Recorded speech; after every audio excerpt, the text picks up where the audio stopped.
Blog Talk Radio.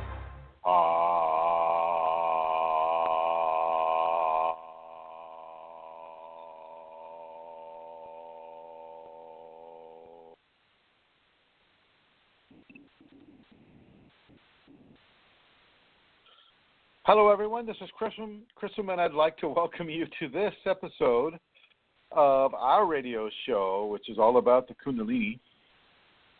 And today, of course, we are having issue with our Blog Talk radio server for some reason. People aren't being allowed to sign in. I wasn't even as the host.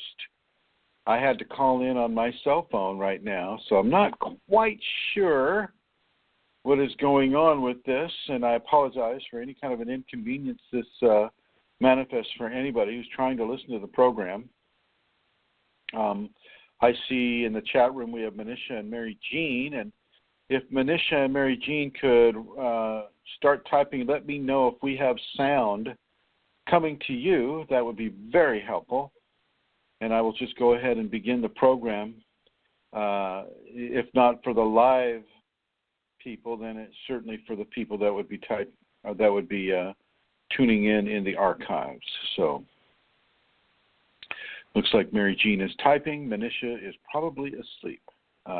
So here we are. Mary Jean says yes. Thank you, Mary Jean, very much, very much. Okay, let's go ahead and begin.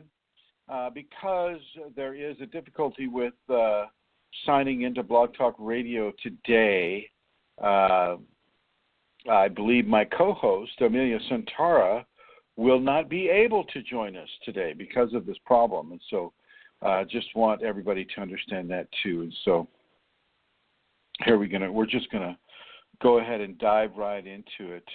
I'm going to go ahead and begin streaming here, and looks like the chat room is able to be used for people, so that's good. All right, so with regards to the Kundalini and the Kundalini teachings within you, a lot is being said about the earth, and the earth has this chakra, that chakra, and I just want to underline that, yes, the earth is a living being, and no, it does not have chakras the way the human beings would like to anthropomorphize the earth as having chakras. It does have the aura, and it does have an energetic anatomy, of course, but the chakra system as it is on the world is not the chakra system as it is on your spine or representative of your spine. You got to remember that the mammals are really only one segment of many species that are here on this world, and so it's very important for you to understand that just because the mammals are here and they've got spines, and you know there's one species of mammal that is walking on two legs and is getting into spiritual things and is recognizing the fact that they have a chakra system and an energetic anatomy, does not mean that the insects or the fish or the birds or other species or the planet itself is going to any way mimic that which is happening along the human spinal cord and column. And so it's very important for people to understand that, this wishful thinking that we have with regards to wanting things to be the way we are is not exactly being as neutral and honest as we could actually be about the planet and about the different species that are living on this planet. A tree does not have the same chakra system as a human does. A platypus does not have the same chakra system as a human does. Neither does a horse. Neither does a bird. Neither does a paramecium.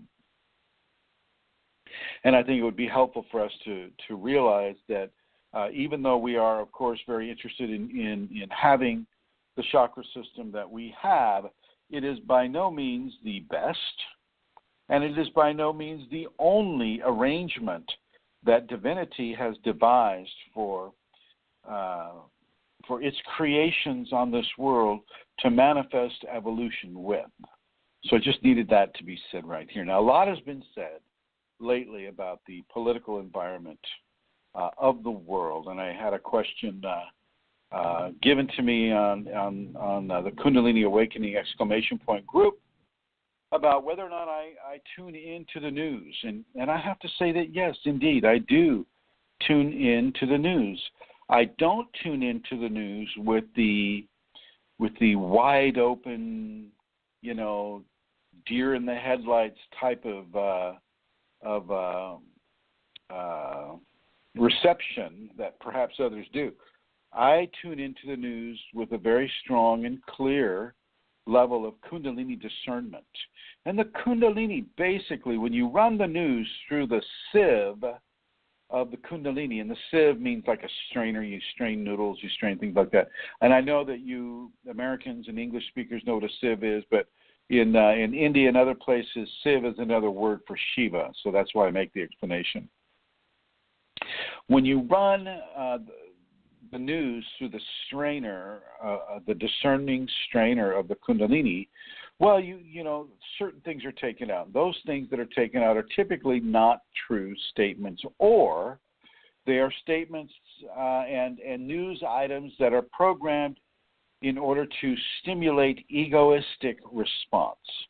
In other words, they are programmed to titillate or to, in some way, manifest a strong level of interest, whether or not the information is true and whether or not the information is really applicable to you. And a lot of the stuff, this is like celebrity stuff and, who did what to whom and who decided to change their gender. And, it just goes through the whole panorama of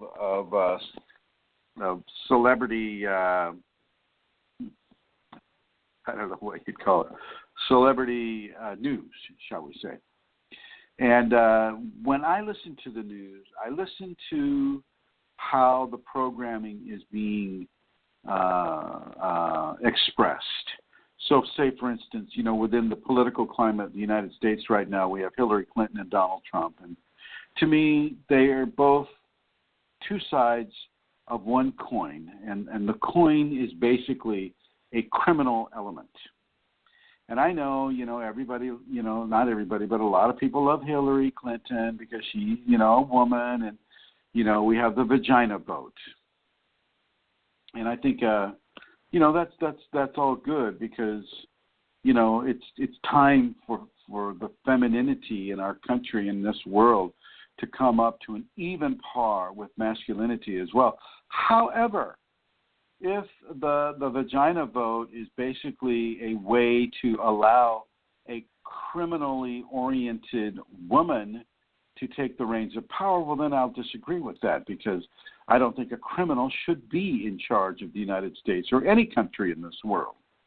Donald Trump, on the other hand, seems to be the direct opposite of that, with so much of his egotistic ramblings that he puts out. It's very much an opposite, and it almost makes me think that the people that represent Hillary Clinton and the people that were representing or are representing Donald Trump got together like 2 years ago and said, hey, look, let's have you run as a complete buffoon to guarantee Hillary Clinton's, arrival into the presidency of the United States. And I'm looking at that because she got so burned last time with Barack Obama.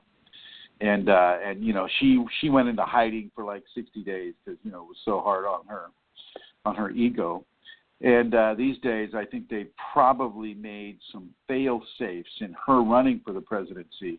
And I think Donald Trump may be one of those fail-safes. What do you think? Do you have any kind of a comment that you'd like to make on any of these things that I'm bringing up? I'd like you to go ahead and feel free to post it in the chat room or to call in. The call-in number is 347-934-0026. And the subject really is about how the news media is affecting Kundalini awakened people, and how do you discern the truth from the lie within the media and what their expressions are on television, on radio, in the internet, on these different blogs, what they call the blogosphere. Feel free to talk about that if you wish. And it looks like I'm going to do some work here. Just a second.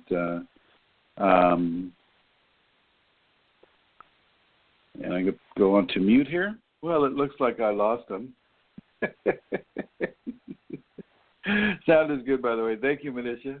Yeah, unless I cut you off or something like that, I guess the sound is okay. Anyway, and I think this is Amelia. I'm going to go ahead and bring her on here. She's trying to get in here. Amelia, is this you? Amelia Santara. C'est-moi, it's me. I'm not in the studio, Chrism, in that I have no visuals whatsoever. I'm not being allowed in at all. Can't get on my PC. It's a different device. I understand. It's not allowing. I see you. You're there. You're there, my dear. Yeah, okay. So just to let you know, Chrism, I can later on call out the questions to you. Thank you. Thank you Just very bring much. that on. You've got control of the studio today. All right. I'm going to go ahead and put you in the blue, my dear. Can you hear as well? Yeah. Okay, very good. I can. Very good. So putting into the blue. Thank you, Amelia, for it's been a real struggle, folks, to try to get in. As I mentioned earlier, I'm calling in on my cell phone because my computer wasn't allowed to come in, and it's just the normal uber flexibility that we need to have with Blog Talk Radio. So I want you to feel free to call in and chat about the news. Everybody has a different viewpoint on what's happening in the world, what's happening in the political spectrum of their own country, what's happening with some of, shall we say, those that we would consider to be globalists. And the one thing that I really want to bring into people's awareness is the fact that we chose to be here. We are not accidentally here having the Kundalini. Okay? We are not accidentally here. Our arrival here was not serendipity in any sense of the word. We chose to be here in an environment, on a world that is this earth, and in a political environment that we find ourselves in. None of this is accidental, and so it's really interesting for us to begin to take the teachings that are being offered to us through this placement in this world and on this world at this time in the human expressive history of this world. And so it's in many ways it's a great, great, great gift for us to be able to learn from what is occurring with us and around us at this time, and to learn through the teachings of the Kundalini, as the Kundalini begins to filter out that which is untrue and to bring in that which is true. And as people call in, I'm going to have to start taking the callers right on the air here, folks. And so here we are right now, and I'm bringing up another caller here. Hello, caller. Are you calling in with a question or listening? Can you hear me? Say again? Yes, I can hear you. Can you hear me? Hey, yes. I'm calling in. I don't know if my connection is going to be clear. Okay. I'm excited to call in. To listen? Say again? I will call you back. I think it's lagged. Okay, very good. Very good. Okay, so we have somebody from the Earth that is going to call back, I guess, to get a clearer connection. And I would like to welcome Manisha, Mary Jean, Phil Karuba, and the guests that we have that are signing in on this. It's a great gift to be born on this world at this time and to take the teachings that the Kundalini is offering us on this world at this time. I mean, the greatest gift is to have the Kundalini in the first place. And so when you're listening to the news or watching the news on television or reading the news on the internet, I'm going to encourage you to really, really put the Kundalini in charge of what is true and what isn't. Allow the Kundalini to really begin to communicate to you in ways of feelings and thoughts about what is true and what is not true. And try not to let your ego get drug into a an ideology or an understanding about society when in fact it doesn't have a strong level of understanding about any of this stuff. Okay. And especially when you're falling into these ego traps that the media will put out there. You know, Fox News is a great example of ego trapping, where, you know, they'll take the most sensational thing and then they'll really try to blow up that sensational thing in your face. And your Kundalini should really kick in and go, well, hey, wait a minute here. You know, this is a trap for the ego. This is a trap for the emotional aspects of the ego to kind of get lost in the passion play of what some of the news items can become. And it's important for people within the Kundalini to have truth, in my opinion, and not get lost in these passion plays that are happening on the internet. You know, you have Yahoo News, you have the, all the different news stations that are out there. You know, there are all kinds of passionate hooks for your ego to get caught into, and you want to ask your Kundalini to begin to filter out that which is not appropriate to your equation. And then a lot of that will have to do with pornography. Pornography, either male or female, gay or straight, transgender, normal gender. I mean, you know, there's all kinds of pornography out there for the ego to get trapped into. And, you know, with the Kundalini, you just allow the Kundalini to say, is this important to my equation? You know, is it important for me to know whether somebody's changed their gender or not, or if somebody's cut their hair or not, or somebody's been fighting with somebody else, or somebody's getting a divorce, or, you know, these types of things? I mean, is this important, and why? Why would that be important to anyone except the people involved? And so when we are listening to the media, and I'm listening to the media, and it's automatic for me now. I hear the news in its entirety, and I know what the Kundalini is telling me to do with regards to believing what levels of truth are out there or not. And I encourage you to really begin to practice doing that. Don't take what the media hands you hook, line, and sinker. Term, by the way, for those of you that aren't fishermen.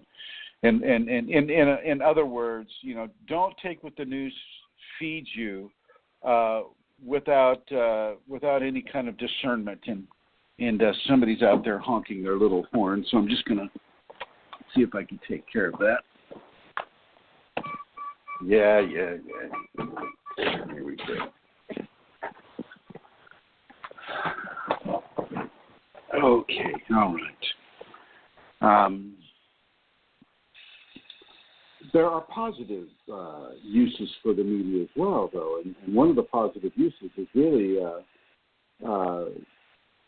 you can see, say, you know, where the latest thing was Hurricane Matthew, and you know, you can see some of the damage that the hurricane has wrought upon places like Haiti, places like Florida, United States, and you can actually hook into your Kundalini and send healings in a broad-based way to entire populations and entire levels of, say, refugees or natural disaster survivors or things of that nature. You can really begin to do some positive work through the news media for some of the challenged areas and the challenged peoples on this planet, including the planet itself. You know, when you talk about human-induced global warming, or you talk about, the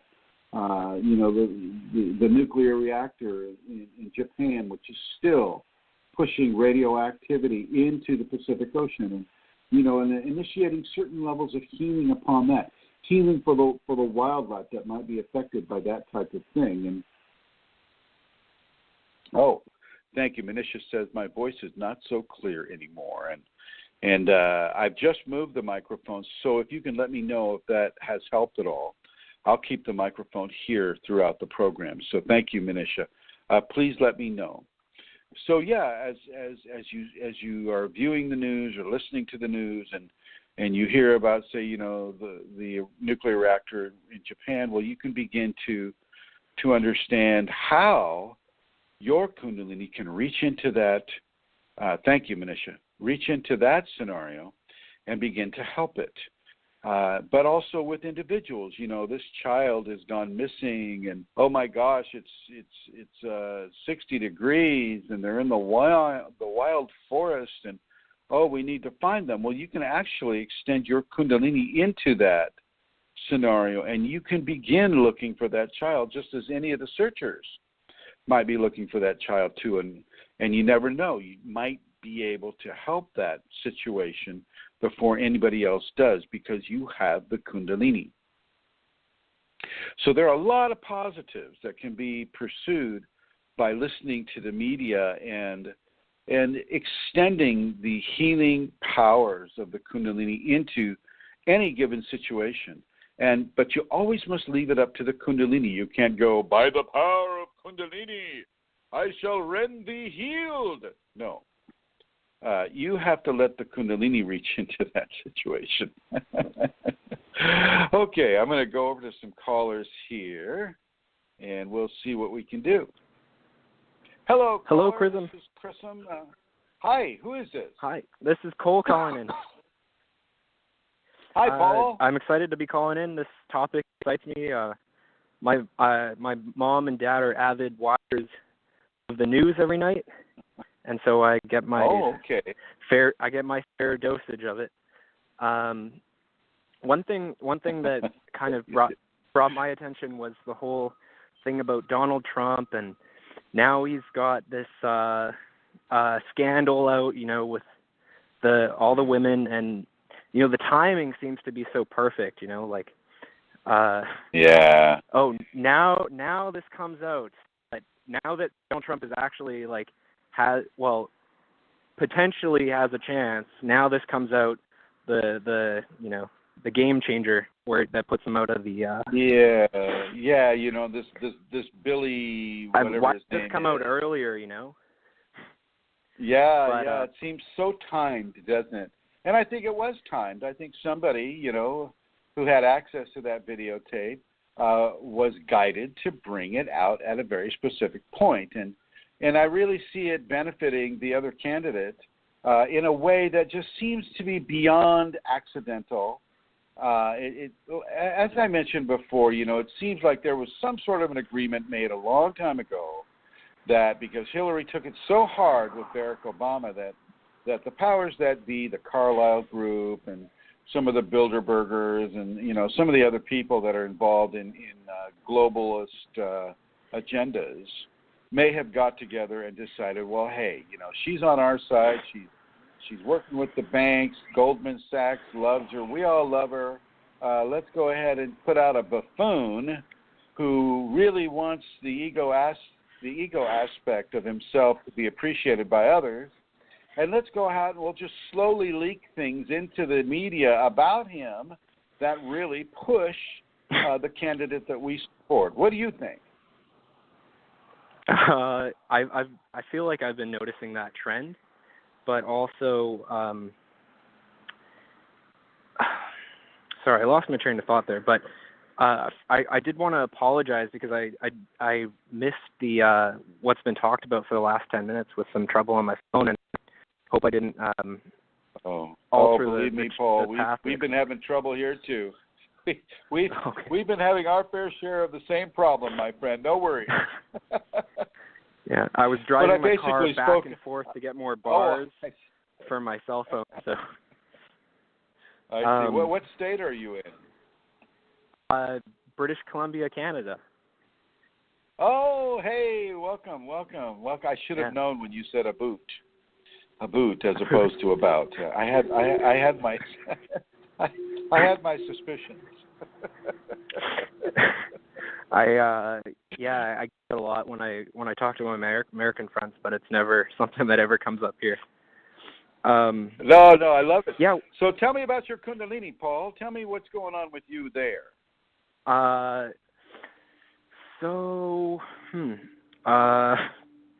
a little bit of. Have you had it confusion awakened or recently. activated in you? I've had it activated, but not awakened. I have not had the spinal sweep. Okay, all right. I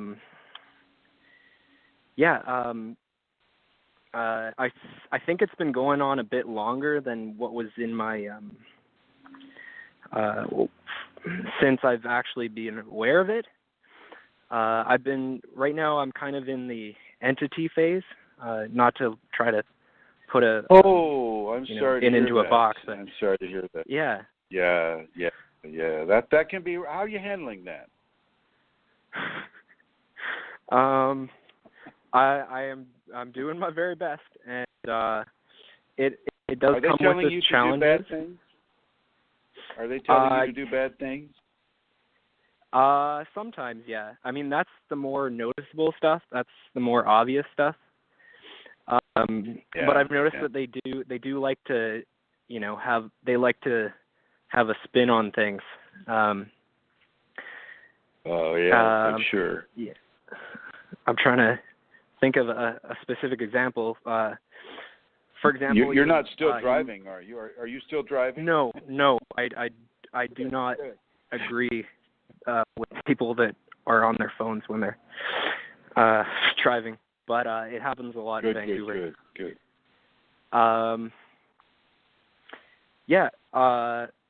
But I learned very recently that you should always follow what the Shakti says and what your teacher says. And I learned that in a kind of challenging way, and I'm sure there's a lot more to learn in that respect too. Have you found a teacher that can help you? Yeah, I'm speaking to him right now, Chrism. Okay. All right. So you know to do the crucible of reversal and to constantly resist, right? Pardon? Is this the Cole? Crucible reversal? Yeah, this is Cole. I thought we were playing some you said game Paul. that you didn't know who I was or something like that. No, I thought we were playing some game. Yeah. So yeah, Cole, I'm very familiar with your scenario, and I do recommend the ayahuasca for you. I really do, and I'm glad that you're on that waiting list for Amy and Scott. And been checking my email every day. You should see if you can join that forum too. I did, and I haven't gotten an email reply from them, but I would like to get on there. Maybe I'll try to contact them in some alternate way. But I think they want to keep things very low key, so they're scanning all the people that are trying to join the forum. So I have to go through the vetting process first. I'm really looking. Sorry, I think there's a little bit of lag on my end, so I'm hearing when I'm talking when you're talking. But I'm very much looking forward to the experience. I experienced when we went to Peru within the ayahuasca with the entities. They still the discernment is challenging still for me because they do have they take a spin on being the Kundalini within the experience, and the altered state that you're in. Pardon? Yeah, once you have an extraction, then they're taken out of you. Okay, that's good news.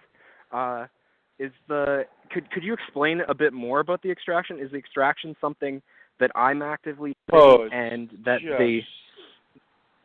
it's just horrible.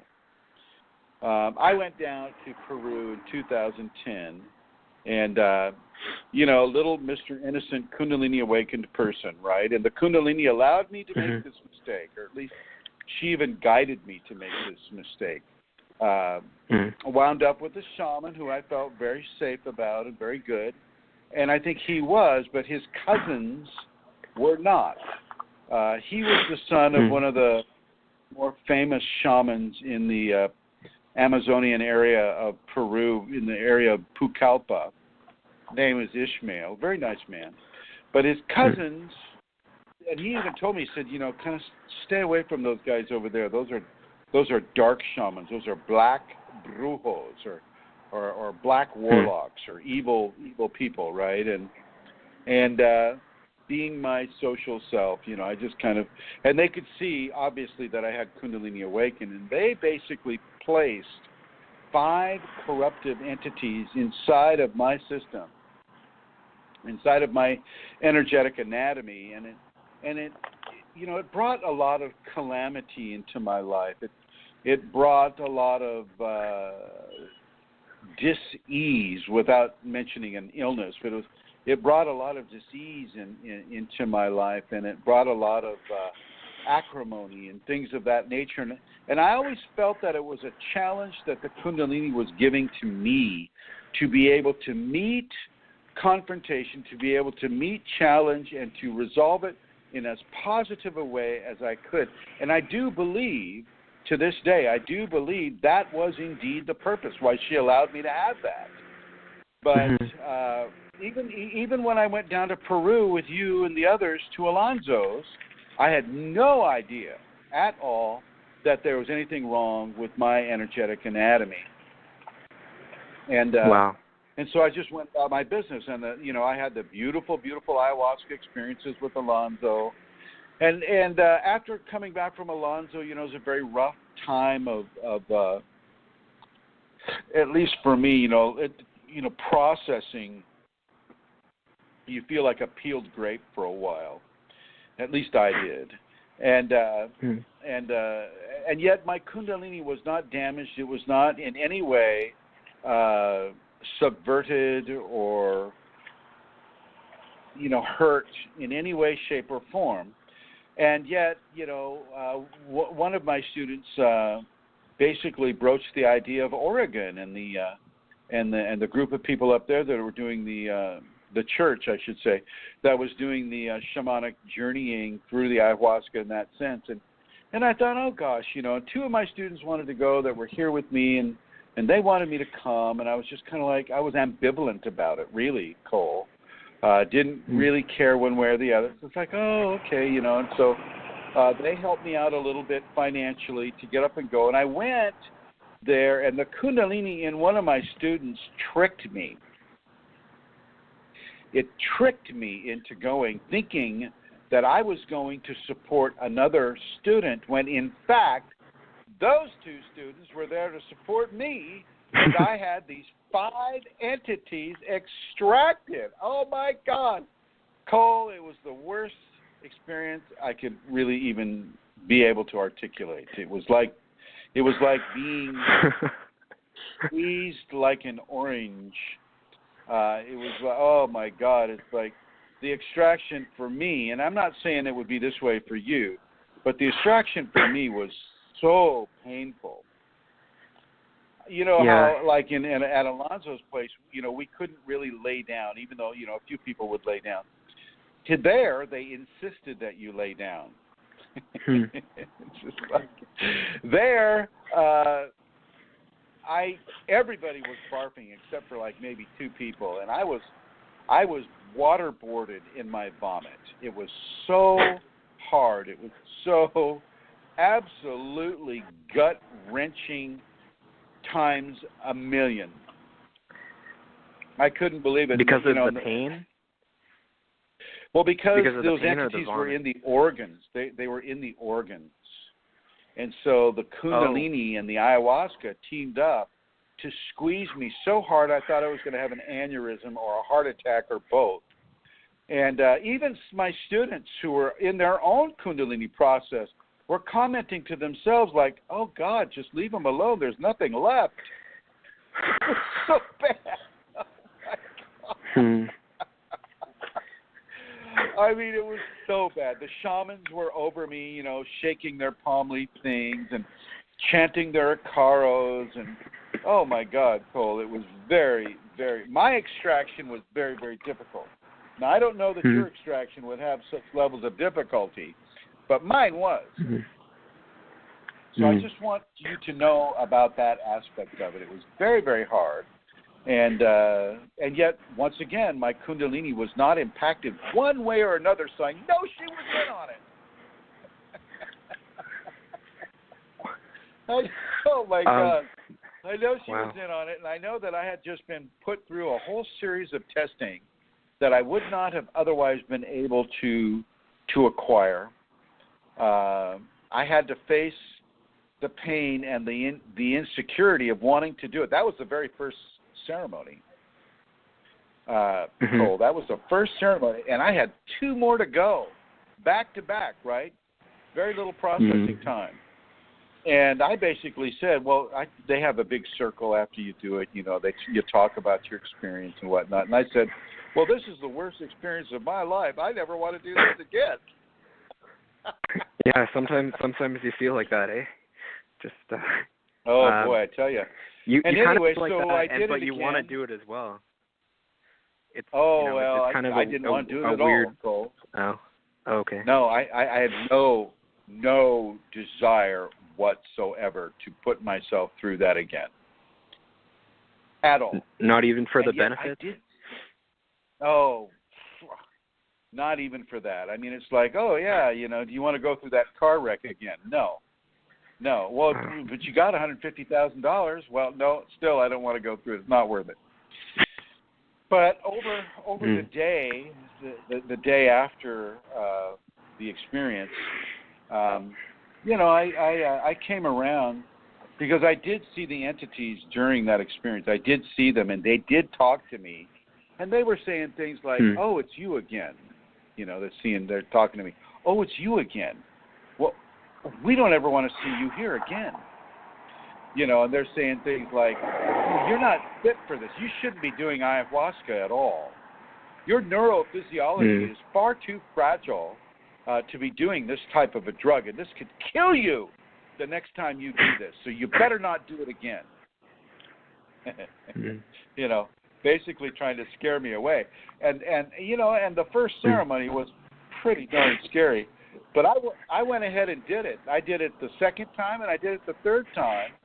And after the third time, my energetic anatomy had been so purified that I had a level of communication with Shakti Kundalini that I'd never had before. That was just amazing. Wow. And even that, there's a huge level of processing after you get extractions like that happening. It really cleared a lot of things up. It cleared the agenda, my Kundalini agenda up. It cleared a lot of things up. And so I do recommend it, Cole, but I just don't want you to think it would be very easy. Is it something that the Kundalini is doing, or is it the shamans or the Kundalini of the shamans that's doing? It's when you're going through the extraction. Kundalini, it's your Kundalini extracting them, and it's their resistance to the extraction. That is what hurts. So there's a tug of war. But these entities have no real power at all, really. All they have really is the power of suggestion. And my Kundalini and the ayahuasca, the liquid Kundalini, both teamed up, and they squeezed me like a dish rag. I swear to God, I was oh jeez Louise, wrung out. It was horrible. Just the worst experience of that nature in my life. Oh my God! And I've lived a long time, and that was harsh. That was really harsh. But of course, in the end, I'm glad it's over for you. In the end, well, it's not really. You process for a lot longer after you have that type of an extraction. You process for a long time, and part of the processing is incorporating the new agenda that the Kundalini brings into you. And so I have this brand new agenda, and I'm processing this new agenda too, and so Cole, it's not going to be a pleasure cruise. If it's anything like mine. Yeah, I just wanted to share mine, that. Will be a pleasure. I think that resonates with me. I wanted to share that my experience in Peru was kind of that, you know, and a recent experience that I've had too is that the entities kind of try to play on that like this is so painful and you know, like this just doesn't feel right. Like your things don't feel right. So obviously you're not like surrendered to the Kundalini. Just trust. Just you know, like surrender, and like you'll feel good. You know, and then like it's that kind of influence is harder to discern under the influence of a plant helper, because your state of consciousness is a little bit different from what you're used to. And not to say that I'm not 100%. Yes. Hello. Have I lost you, Cole?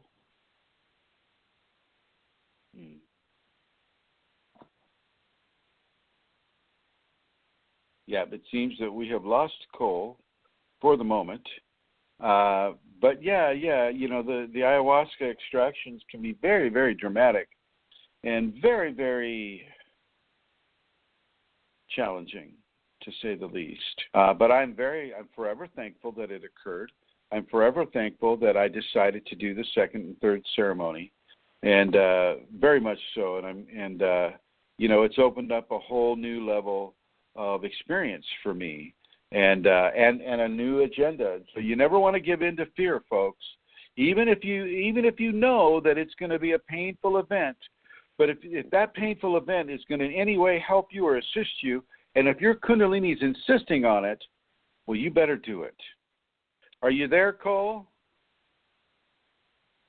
I got you back in the red, but doesn't look like it's working too well right now.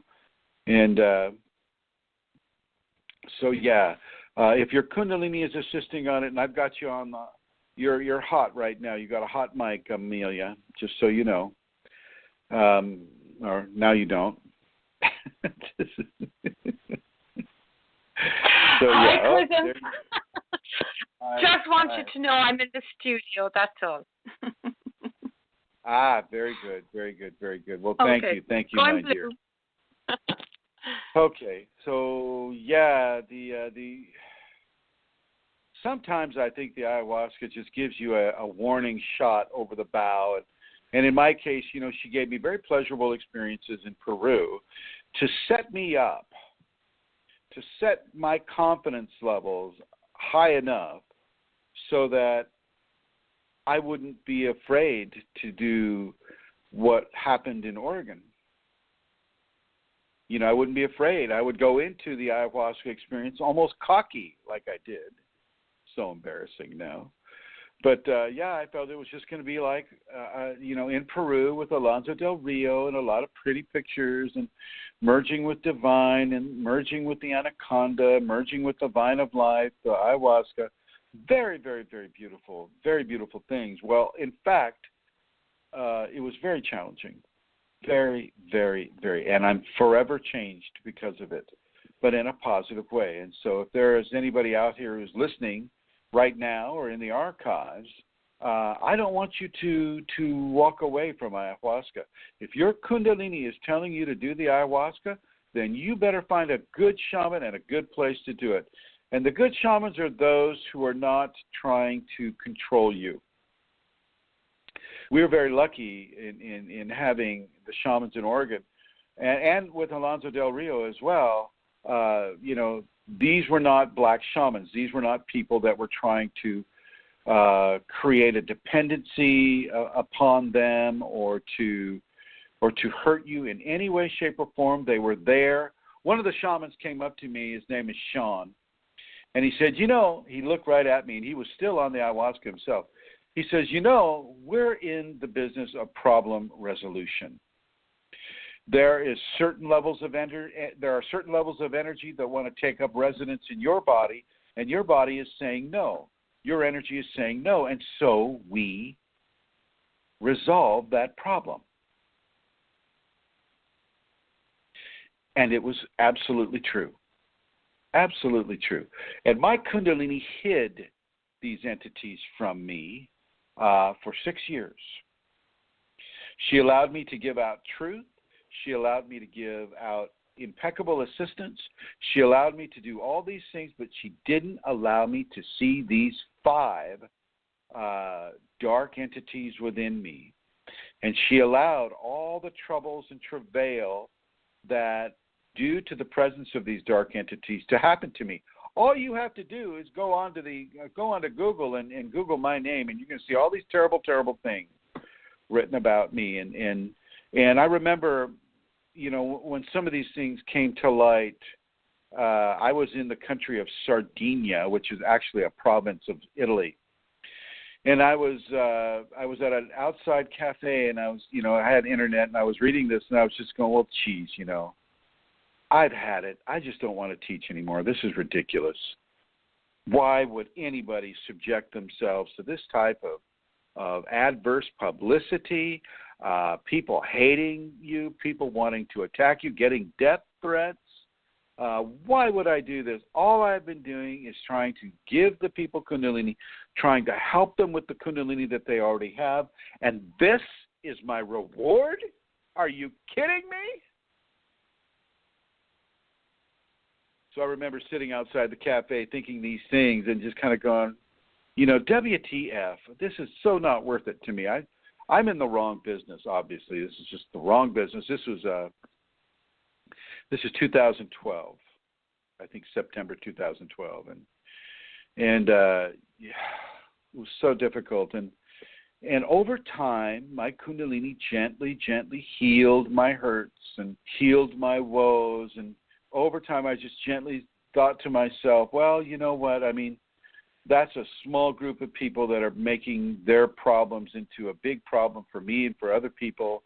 I'm just going to continue what I'm doing, and hopefully truth and honesty and good information will help somebody. Even if it's just one person, it'll help somebody. So I kept doing it since 2012, which was 4 years ago. And and even now, that dark period in my Kundalini teaching experience is, it still lingers, but I don't care anymore. And it's a great way to disconnect from the egotistic aspects of how you think other people should feel about you, wanting to be a good person and wanting people to feel good about you, not feel deathly afraid of you or anything like that. And I just got through all of those areas. And, the last seminar I did in Berlin that wonderful Manisha organized, it turned out so well. And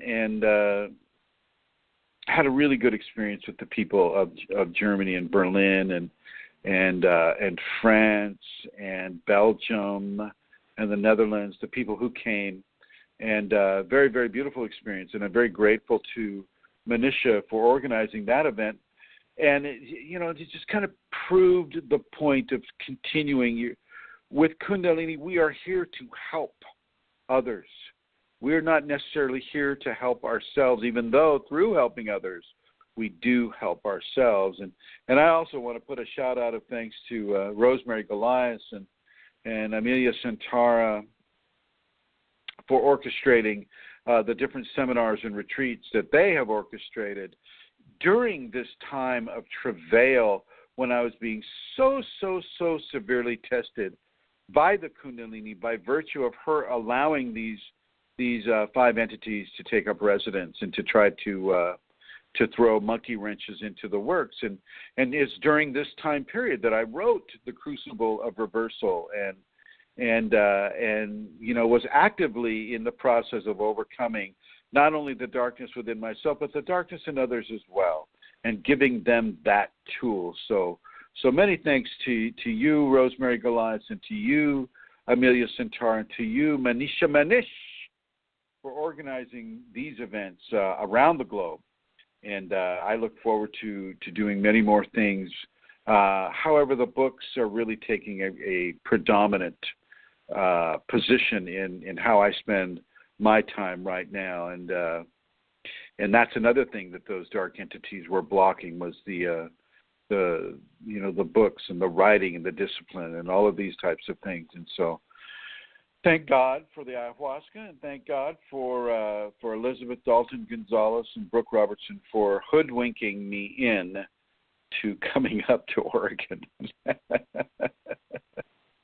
and getting squeezed like a lemon that's been put on a railroad track. So many thanks to everybody there. And I'm going to see if Cole has come back into cell range. Are you there, Cole? No. Okay. And I'm going to go ahead and bring Amelia into this interesting edition. Hi, Amelia. Hi, Oh, Chrism. that was nice. Hi. Am I too loud? Hey, let's go. No, you're fine. Let's go ahead and start the questions, my dear. Okay. Here we go. Let me find them, Chrism. I didn't think you'd be coming this early. 1 second now. Okay, so I have, I think, 3 questions that were sent privately, and the rest are from the group. The first one is this. My friend is on a Kundalini awakening process for years. His liver is stressed out. He feels pain in liver and it gets bloated for a few days, even if he eats fruit. He has been on a no processed sugar diet. Are natural sugars, honey and fruits with higher sugar content okay in this case? I would like to know your advice to get him cured of this condition. Thank you, Chrism. Okay. Just a second here.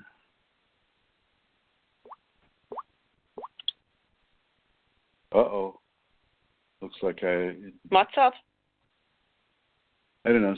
I'm getting some sort of weird signal, but I'll just go around it.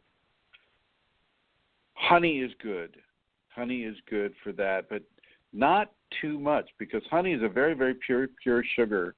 But it's a natural sugar, and it's a sugar from bees, and of course bees have that continuity with Kundalini, and so that is a good thing. Take that up. No more than a 1-inch square of honey with the comb per day, however. With regards to fructose, you can do the fructose, but you're going to get the crash. He's going to crash. He needs to really look into maybe doing some fasting if he isn't already doing it, and only in a way that is medically responsible, i.e. if he doesn't have low blood sugar issues, and if he is able to burn some of that weight off, the Kundalini will go right into the liver and begin to reorganize the liver.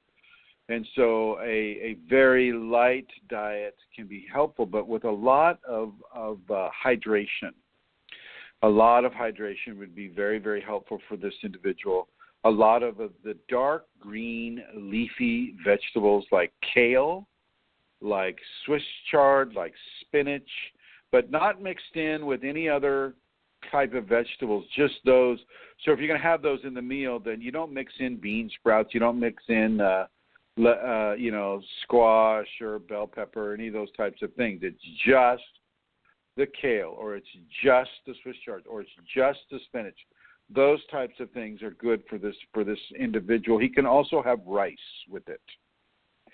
So you're looking at some sort of an Asian dish if you wanted to mix the two, and you want to go very, very, very light on any kind of sauce. No teriyaki sauce, none of the Asian sauces for sure, no hot sauces, no hot spices like garlic or onion or things of that nature.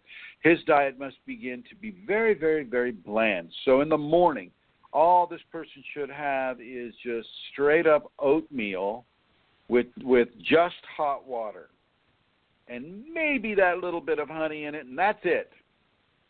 Now, he can have a huge bowl of oatmeal or quinoa. Quinoa would also work. He can have a big bowl of it so that he feels full, but possible. Blandness right now is the key. And of course, this person should not be drinking caffeine in any shape, way, or form, should not be smoking, should not be using recreational drugs, should not be imbibing alcohol at all, ever. Okay, so that's from a nutrition aspect, Amelia. That is this is my response to that person's question. Now, from an energetic aspect, this person should be doing the safeties. This person should start out doing the 5 Tibetans, 6 of each individual Tibetan to start out with. This person should be doing pranayama. This person should be doing meditation. This person should be doing the forgivenesses and the tolerances and the gratitudes.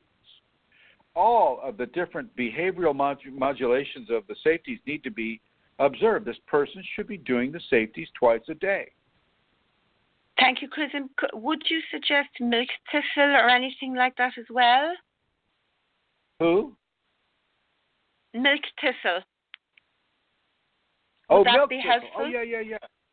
Sure, the blessed thistle. But, the blessed thistle is there for liver, like if you have, like say you've eaten a bad mushroom or something. That's what they use in Europe in the ER is the milk thistle. But I don't know that this person has a bad liver due to the introduction of some sort of a toxin. I think this is Kundalini oriented, and milk thistle is more for a toxic liver, things like that. But it wouldn't hurt. It wouldn't hurt. Okay, thank you, Chrism. The next question. When Chrism writes, quote, walk the path of the saints, what does he mean? Well, pick out a saint. like Saint Rosemary Goliath of Minnesota. Pick out a saint, right? Pick out a saint that, like Saint John of the Cross. Well, Saint John of the Cross activated his Kundalini by virtue of, practicing strong levels of denial, self-denial, denial of pleasures, denial of egotistic attitude. His teacher, one of his teachers was, spacing on her name right now, Saint Teresa of Avila. They were, Saint Teresa. She reorganized the Carmelite order, or created the Carmelite order, back in the 1500s. And Saint John of the Cross was there. Got to remember, this is coming right off of the terrible, terrible things that occurred with the Spanish Inquisition, and this is in Spain. And St. John of the Cross got put in prison, and he was put in a prison that forced him to stand up in a metal box out in the hot, hot sun. And so not only was he scorched by the sun being superheated by the metal, but he, he could never lay down. He could, and this is for a long, long time, and his Kundalini activated in that kind of an environment. And that is not an easy activation, folks. So when I say walk the path of the saints, I'm saying that, study a saint and study how that saint had to, in many ways, suffer ego degradation, suffer physical degradation, suffer emotional degradation, suffer, mental degradation and spiritual degradation, it would seem. Look at what that saint had to do to get to where that saint became a Kundalini active actual saint. And look at what they had to go through. And so when I'm saying walk the path of the saints, and see how easy that was, we will earn the gifts of grace. They're not just handed out like candy. We will earn the gifts of grace. Either in this life or in a previous life, we will earn the gifts of grace. And we will not be just, handed out. It's like, oh, Chrism, I want my third eye opened, or oh, Master Chrism, I want you to heal my body because I'm feeling this way or that. No, when you want to partake of the Kundalini, then you need to look at some of the challenges that are going to come your way. And some of these challenges incur a strong level of difficulty. Look at what I've just described with regards to the ayahuasca and how the Kundalini itself allowed dark entities to be embedded into me and to jaundice my experience with the Kundalini for 6 years, not even telling me about it, not even allowing me to be aware of it until it was time for those entities to be extracted. And then putting me through, this terrible pressing and twisting and this painful experience of being squeezed to death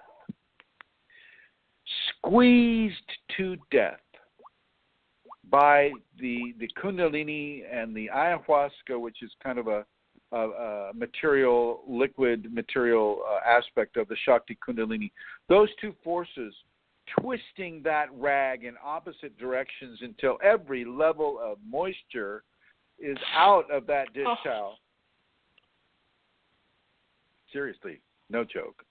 You walk the path of the saint and see what level of hardship they had to endure in order to manifest the qualities that make a saint, which is Kundalini awakening. Walk that path first before you start asking to have that path begin to walk you. Over. Thank you, Chrism. What is the difference that I often see on the healing group between giving healing and prayers of healing? Well, giving healing, you can go right into the individual. If that individual is giving you permission to give a healing, well, the Kundalini and you can actually go to that individual and begin to initiate a strong level of health reorganization if the karma of the individual allows that to occur. Praying for healing is praying to the Kundalini to initiate a healing by virtue of grace rather than by virtue of a strong level of intent, whereas I go to that individual with my Kundalini and initiate a healing of a different nature than just going to the Kundalini and asking the Kundalini to do it. Now, that is not a bad way, though. When you pray to Kundalini and you have the Kundalini to pray to, you have it awakened within you, and you ask the Kundalini to give, so-and-so a prayer, well, Kundalini knows the karmic restrictions of that person. You don't. You don't get to know that. Okay, and so it's a much safer bet to pray for the person, and you don't need to have permission to pray for an individual either. No need. And as long as your intentions are strong and you're going straight to God, then you should be fine with it. Whereas, if I'm going into a healing and I'm being allowed to make the muscular system appear and everything else disappear, so I just see the muscles of the individual and I can see where the tears are, or I'm being given that ability to allow my hands to deliver a Kundalini charge into a person's knee, for instance, into a person's kneecap and the ligaments that are holding the patella in place and the meniscus in place and the synovial fluid that the knee uses in order to function properly. Then that's a different level of Kundalini healing, and so the prayers are very, very, very good and very, very powerful. But so is the Kundalini using you as a conduit of healing grace upon an individual. Over. Thank you, Chrism. The next question is connected. A teacher, can you tell us your philosophy of God and prayers to God, especially about prayers in the Kundalini perspective? Well, I'm going to give you the verbatim response to that one, because it was a long response. Was it not? Let's see. I'm going there right now, and it's a good question though, because if you're taking any kind of a teaching from an individual, you kind of know where they stand in some of these areas, and so let's just see. Sorry, it's taking so long here. Okay, here we are. So really, my philosophy on God is that God is the Kundalini, or otherwise said, God is the two that are one and the one that is two. So God is that special trinity. The two, the Shakti, the Shiva, that become one through the marriage at the top of the head, through the crown jewel. They are two jewels that become one jewel. And they are one jewel that can become two. So the two that are one and the one that is two. My understanding from the Kundalini is that divinity is the creative source for all planes of existence. And therefore God is all and God is nothing at the same time. Divinity is beyond the ability of literal, unawakened human conceptualization. Through Kundalini, or shall we say the expression of God, so through Kundalini, God presents itself in ways that allow the human to understand through that immersion of the human into the divine current, into the divine thought, the form of divinity, and into that divine reality. So prayers to God, when they are given with real, repeated, and consistent energetic and intention, and these intentions need, part of the intention is that you need to be able to accept all of the possible outcomes that the divine may still choose from, and yet you are still focused, even though you have that acceptance of all possible solutions to whatever it is you're praying for. You are focused on the desired outcome that you want to see happening. And this is a great opportunity for fulfillment, and prayers given in the heat of an emotional or physical emergency. If you pray to the Kundalini during those times, you also have a great opportunity for fulfillment. But God is the Kundalini, folks, nothing less. God is the Kundalini, and the Kundalini has, as divine consciousness, has been given into the individual. Now, there is a strong and steep learning curve for many people by even having the Kundalini. And it doesn't mean that just because you have the Kundalini that you are beginning to express as a god or a godlike individual. That is so not true. I know so many Kundalini people that their Kundalini is not allowing them through trauma or through mental or emotional a blockage to begin to adopt the egotistic idea that they are so perfect and so pure. They're not. A lot of the times the Kundalini will come to an individual and initiate purifications. Look what happened to me in ayahuasca, right? And initiate testing upon the individual. Once again, look what happened to me in these dark magicians allowing, being allowed to infiltrate my energetic anatomy for 6 years. I mean, so it is not a guarantee that all problems are going to go away. In many ways, it's a guarantee that many more challenges are going to come your way. So it's very important for people to understand that because God is the Kundalini, that does by no means indicate that you are becoming the purified human representative of divinity upon this planet. I got news for you. If you think that way in any way, shape, or form, if you think that because you got Kundalini, therefore you are better than other people, then you've got another thing coming. If you think that because you have Kundalini, then you are the sole force of God upon this world, well, then you've got another thing coming. If you think that because you have Kundalini and God is expressing through you, that you are open to self-aggrandizement, or you are open to feeling like you're more special than other people or more deserving than other people, then I got another thought for you. Purification does not mean ego aggrandizement. Purification does not mean you can talk down to other people, or you can think that you're better than others.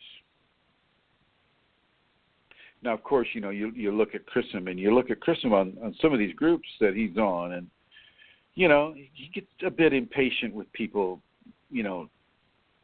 being, how should I say it?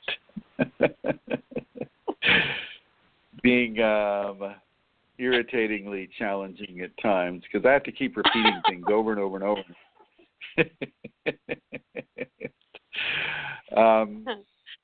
But I tend not to talk down to people. I tend to take them from whatever level they are, and unless it's something that I've covered ad nauseum and they should know, and they're just kind of like, playing around and wasting my time. Then I will give them a level of tough love, and I will give them the opportunity to straighten up, or get out of my face with it. But for the most part, I try to see people as expressions of divinity, and that was another question that was on the group. Talking about the blue pearl. Are you going to ask me that one? I am. Amelia? Do you want me to ask you now? Yeah, ask me now. That's so. Well, go ahead. I give the context. A segue. Yeah. Let me see where it's on. Okay, so for this lady, the whole field of view the other day went into an incredible blue vision. I was in a blue world, the most beautiful blue I could ever imagine. It engulfed me, serene. I was in another place, so incredible and peaceful, there are absolutely no words to describe it. Then my dog barked. Isn't that the soul seeing the soul? They call this the blue pearl, ? No, that's the Kundalini giving you a view of life through itself, and the blue pearl, from my understanding, is that which lodges. It can lodge inside your eye. Like I have about, I think, 8 blue pearls lodged within my eyes, my physical eyes. If I turn my eyeball a certain way, I can see all these other blue spheres. And lately in healing, I've been given the gift, because of my last experience with ayahuasca, of healing with billions of blue spheres, or billions of blue pearls, and they seem to be quite effective with it. But anyway, I know this person mentions Muktananda, and that was Muktananda's idea, was that, oh, that's the blue pearl because you're seeing everything blue. And no, I've seen the floating suns are blue pearls as well. And these spheres that lodge, and I apologize for the phone, these spheres that lodge behind your eyes and inside the corners of your eyes, these are also blue pearls. The blue pearl does not have one exact expression, and this is the mistake that a lot of teachers make. Is they think that because they see it one way, that everybody's going to see it that way, and that way is the only way that anybody can see it. And this is just not true. The Kundalini has a zillion, billion different ways to express itself upon the sensorial receptacles of human beings, and the blue pearls do indeed come in different ways. The blue pearls that I've been using for healing are blue spheres, but they also have a patina of silver upon them. And that is a form of sacred femininity and sacred masculinity forming a oneness within a sphere. And so this can also be accurately called a blue pearl. And in actuality, it even looks closer like a pearl than anything else. So, yeah, that's my take on the blue pearl question, Amelia. Thank you. Okay, thanks, Chrism. So again, 2 seconds now. Okay, so this is about an entity. This lady had a dream a week or so ago where she had a sense that this entity was around her, but she couldn't see him. Suddenly, and I'm quoting now, suddenly I felt it pinch into my solar plexus and squeeze. It felt horrible. The next day I didn't feel right and I could not stop thinking about it. And this lasted for a few days and the tension then let up. Last night I also had a dream about a bad witch casting spells on me. It was female and she was very ugly. I wasn't scared, but I felt very defenseless. Are these bad dreams or am I under attack? That would be an attack. That would be an attack by a and I spoke to her about this, and she did respond that there was somebody in her workplace that was like a witch, and who was not in agreement with her over something, or was not very kind, or did not see her as a friend in some way. This person, I feel, is attacking this woman, and this woman is being given a challenge by her Kundalini to learn what it is to have entities, just the same as Cole. Just like Cole is having earlier on, an entity infestation, just like I had, except she has the ability to know that it is occurring. And so as she begins to manifest a greater maturity within her Kundalini, and she begins to practice, hopefully, the safety protocols and the crucible of reversal, and then goes over to that witch's house and kicks the shit out of her. Oh, did I say that? Did that come out of my mouth? No, that was an entity. That must have been. That was Lasha. That's what Lasha would do. She'd scratch her eyes out. But I wouldn't be afraid if I knew that my next door. Sorry. If I knew my next door neighbor was doing that type of shit to me, I would have no problem confronting them. And if they continued to do it, I would have no problem helping them understand the error of their ways. Oh, and Lasha's coming over here. She's saying, "Yeah, you mentioned my name." Yes, and she's giving love to the cell phone. Yes, love to the yes. We all love you too, my dear. Oh, yes. Go ahead, my dear. Some further comments on that, if I'm remembering, there was a few other people came in, and they spoke about, doing energy work and having energy sessions with people. And two people mentioned how they felt like being hit in the solar plexus by something, and they knew it happened while they were doing energy work. Can you talk a little bit about that? I mean, is that entity intrusion? People. Yes, sure. Yeah. I mean, you know yourself. I mean, because you do that type of energetic massage, right? What do you do before you do each session of massage? What do you do? I go into extreme devotion to my Kundalini Chrism. Exactly. That's what I do. Exactly. And these people aren't doing that. And so they're not, in a way, they're not protected by the Kundalini itself, because they're not really calling on that. They're just kind of like, oh, this is Reiki, or, some other thing. Oh, spirits of the universe, plug into my hands and give this person a healing, And that's just an open invitation to have an entity come in and begin to possess you. And so these people have that occur. And they, in various ways, they will feed that entity and they will nurture that entity and hopefully in various other ways that will resist that entity and resist any kind of a egocentric infatuation that the ego may develop around having a possession event occurring. And it's very important for these people to begin to distance themselves from anything that isn't of a noble quality of behavior. And that behavior includes how a person thinks and how a person feels and how a person responds to various negative stimuli in the environment. And so as the Kundalini was doing with me with 5 entities, so will this be done with others, as a single entity or something of that nature. You'll notice that that I didn't give the person a direct way out with that. I did not answer, so how do you get rid of this entity?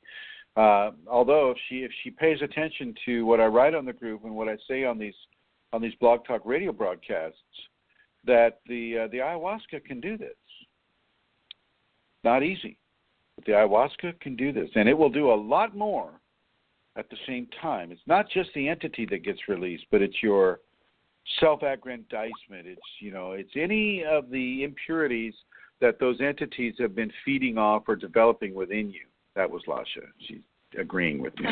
I can hear her. Okay, Chrism, thank you. You're welcome. Now, there was a question as well about singing and music, and it said, "Dear Chrism, and there was an example given to you on a link which I deleted, but perhaps you could just speak about beautiful songs. Can beautiful songs help raise Kundalini along with the other safeties that we were following? These are soul-stirring and mesmerizing music." Yes. Like there's one artist that does something like this.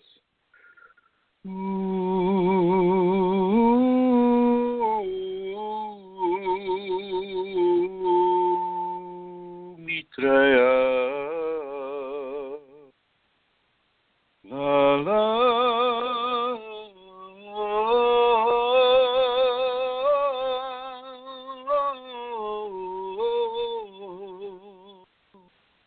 That type of music can be very, very, very helpful. Okay. Music that is beautiful and joyous and harmonious and sacred and, carries with it a level of sanctity can be very, very, very helpful to our process. Matter of fact, the Kundalini will draw people to certain forms of music, whether it's the Mormon Tabernacle Choir or Crosby, Stills, Nash and Young or Enya, or you name the musical group or the musical organization or the singer that puts it together.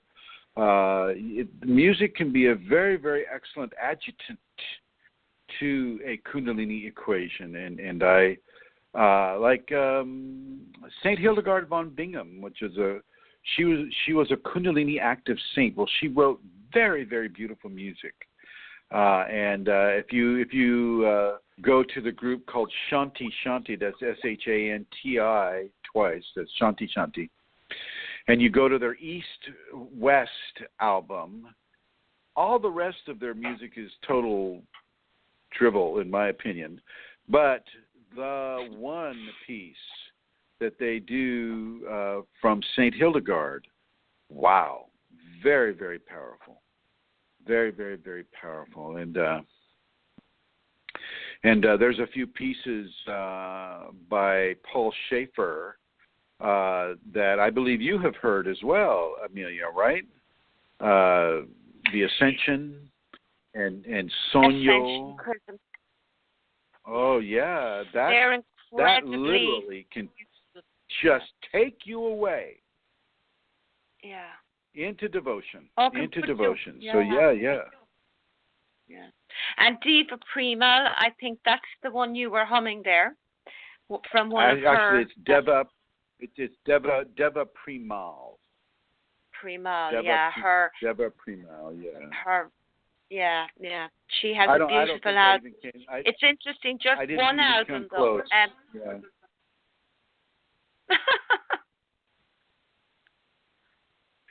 But yeah, music can be very, very helpful. Very, very helpful. So yes, yes indeed. Okay. The next question, I'm looking at. I think it's the last question. Actually, we've gone through them quickly. Let me see. Okay, yes, it is, Chrism. So, and this one is about sex. It's, does masturbation or having sex or orgasm really waste Kundalini energy? Please advise. Because I have felt some beautiful and intense energies while going through those. At times, it was like a prayer and deep meditation where you lose yourself. How can that beautiful energy be called wasted? We are humans who are sexual in nature, and there are many yogis who achieve enlightenment and give up sexual desires, and there are many homemakers who achieve this enlightenment as well. So why not accept the beautiful and divine body and gifts, including sex, that is associated with that body? I am a bit confused. Kindly help me, Master. Many thanks. Well, now you just left out some really salient parts of that whole question. This guy was doing masturbation ad nauseum. No. Oh.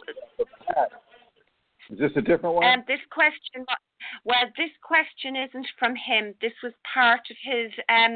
This was a separate question from Priya, maybe it was. I can't remember now, but it's not from him, Chrism. Okay, it's all right. on his thread. Okay. Yeah. The vaginal excretions and the testicular excretions contain, very fairly copious levels of Kundalini activity, or the actual liquid, you might say, Kundalini, but different from ayahuasca.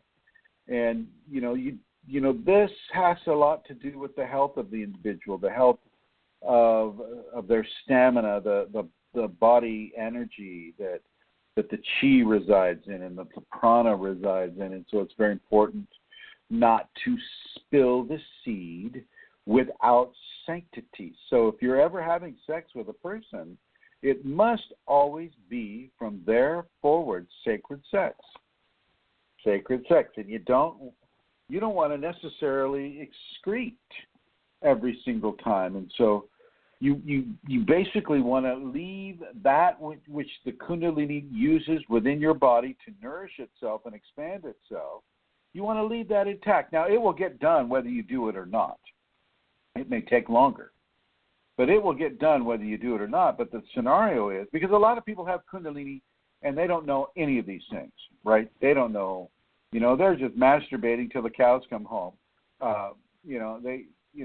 Every day, twice a day, 9 times a day, whenever, because the Kundalini does have that extreme effect on the libido.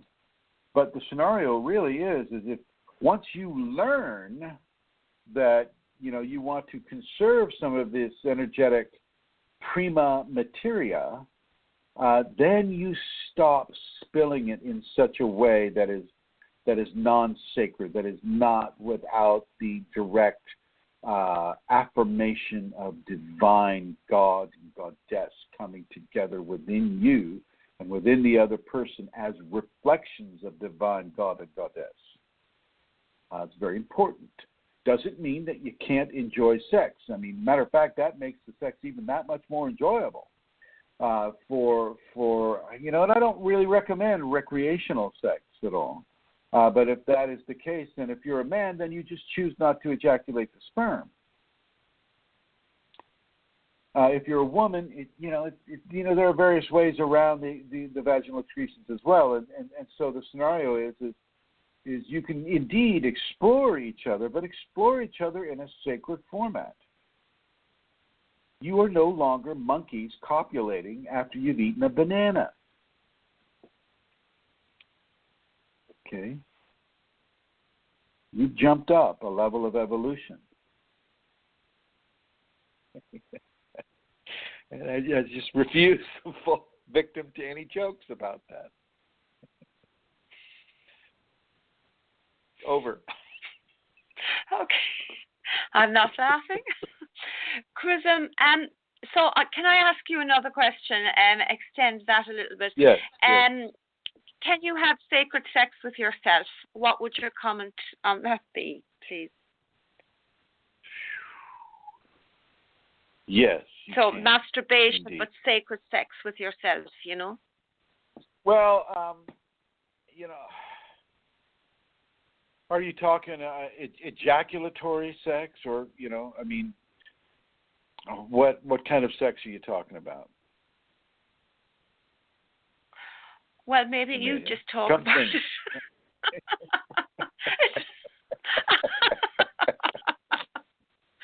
I just ask these questions for the good of all. It's not personal. Well, I suppose you can't because with Kundalini you can have such amazing orgasms that you literally disappear into grace sometimes. Basically, even I without think the best thing to do is, self-stimulating, Chrism. yeah. Well, even with self-stimulation too. The thing that you want to look out for with regards to having sacred sex with yourself is what entities you're attracting to share into that voluminous level of energetic explosion that occurs when a person has the orgasm, or reaches that level of the sexual experience. You can attract a lot of parasitical beings too, but it is a most beautiful and a most amazing level of experience. But you just don't want to have that every day, except that you do, because once you have it, then you always want to have it again and again and again and again and again, because sipping the divine wine becomes very addictive to a person. And this is another reason why the saints and the avatars that have come before us realize that you don't want to sip the divine wine too much, if at all. Now, some of the Tibetan masters, the lamas, they actually practice the celibacy, but not all of them. Only a certain small percentage of them practice the celibacy. All of them will say they do, but they bring the women in, they ship the women in, and procreate just like everybody else, and they ejaculate, and they have that orgasm, and they do all of these things, regardless of what their press tells you. And that goes with any of them, even the advanced yogis and yoginis. They'll go out and they'll have sex and they'll do all of this stuff. But some people will actually practice the celibacy, and the celibacy, can be a very, very, very strong thing. One of the things regarding the releasing of sexual fluids is the genital fluidic ascendancy. The Kundalini will actually begin to pump the sexual secretions into the spinal cord, into the various channels that allow that to occur. And for the man, that's what the prostate is used for. Science has no clue about the prostate. They just, it looks like it might have cancer here. Let's throw some radioactivity in it.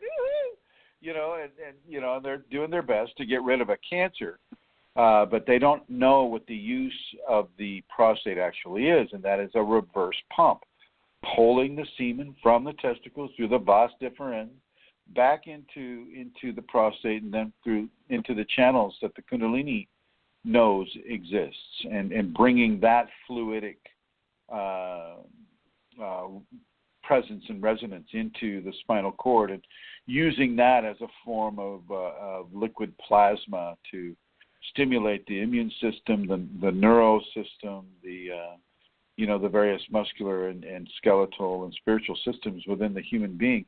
And the same thing can be said with the vaginal secretions as well. The women also feel that energetic reverse pumping going into the spine. And so it's very important that people begin to understand that there are mechanisms within the body that science does not understand that directly impact the fluidic expression of the Kundalini itself back into itself, rather than emitting them out into the environment.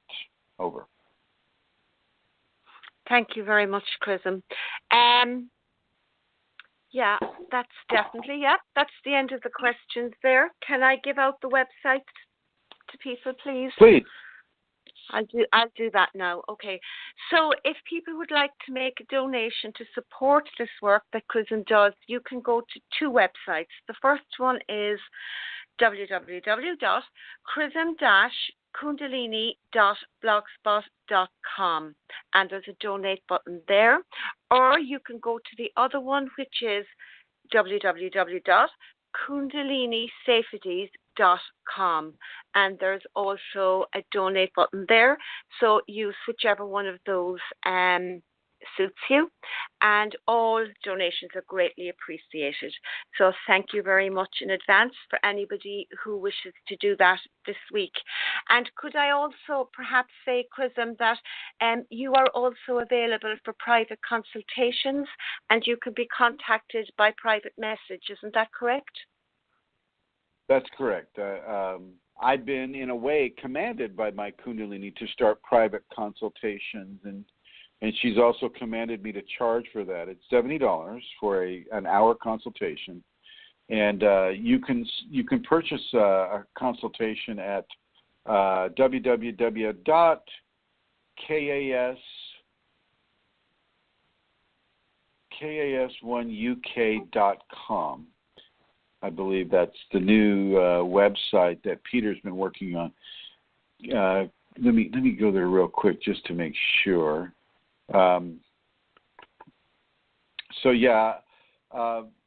also the Shaktipat. She's been commanding me to do a lot of different things lately. After one, it's kas1uk.com, and there's a page there that is all about the Shaktipat, but also about the private sessions as well. And these will be Skype sessions or FaceTime sessions or any of the various communication opportunities we have with regards to the internet and having a private session with me with regards to your Kundalini or achieving Kundalini. I've been told to charge for the Shaktipat, so I'll be charging for the Shaktipat too. She had me give it away for the past 10 years. And so 4 times a year I would give a free Shaktipat, and she has put a stop to that because she realizes that people need to give and people need to be able to appreciate what it is they're receiving. And for some people, for many people, certainly in the Western technological societies, unless they pay for it, they're not going to respect it. And if they don't respect it and they don't respect the Kundalini, they're not going to get it. And it's a form of disrespect to not respect the Shakti Kundalini. And so she has changed that up for me, and I'm very grateful for the donations that people make. And I'll be interested to see, the people that sign up for the Kundalini this time, because the Kundalini is probably going to hit them very, very hard. She wants people to be activated. She wants people to do it the way that she has instructed me to instruct them to do it, by doing the 5 Tibetans, making it a week-long Shaktipat event on the solstice or the equinox. So it'll be very interesting to see how this works for folks.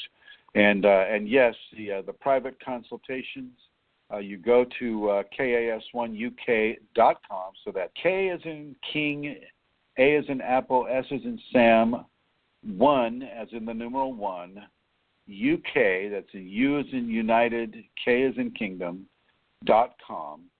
And you'll see that he has got a page there for donations and for Shaktipat and for the private consultation. Did you get that website, Santara?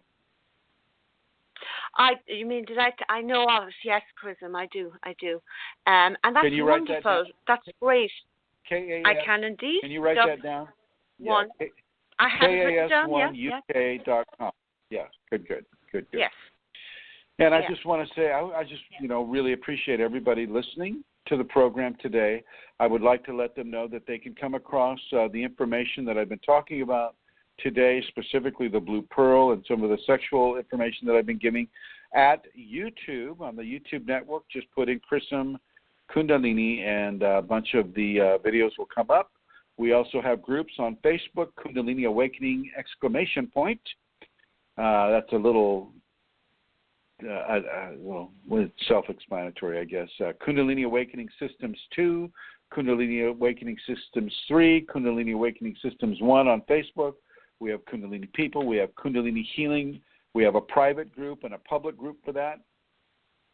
And we have a Kundalini Radiance community for an intentional community that we're trying to put together continuously. So there's lots of different venues on Facebook. We also have Kundalini Awakening Systems 1 at YahooGroups.com. We have Kundalini Awakening ! On Google+. Trying to reach as many people as possible. As you may have remember earlier in the show, there's been a lot of drama and trauma with regards to some of the things that have been written about me on the internet, and that's perfectly fine by me. some of the folks I haven't even met. So, so go to Kundalini, KAS1UK.com and scroll through there. There's lots of information with the Kundalini there, and to the two blog spots that Amelia mentioned.